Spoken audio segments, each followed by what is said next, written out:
గర్భిణీ స్త్రీలు అంటే ఐదో నెల వచ్చిన తర్వాత చేయకూడదు.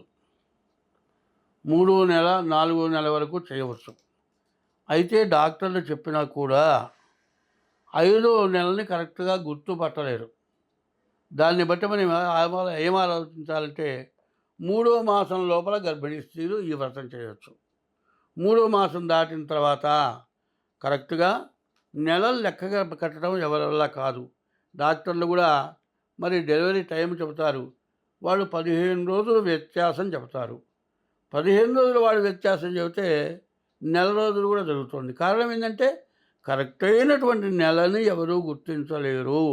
కాబట్టి గర్భిణీ వచ్చింది కూడా గుర్తించడం కష్టము. తర్వాత గర్భిణీ వచ్చిన తర్వాత కూడా మెన్సెస్ నెలసరి వస్తున్నది. కానీ నెలసరి వచ్చినప్పుడు గర్భిణీ రాలేదు అనుకుంటారు. గర్భిణీ వచ్చిన తర్వాత కూడా నెలసరి వచ్చిన వాళ్ళు ఉన్నారు.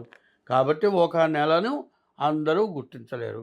కాబట్టి మూడో నెల వరకు ఈ వరలక్ష్మి వ్రతం గర్భిణీ స్త్రీలు చేసుకోవచ్చు.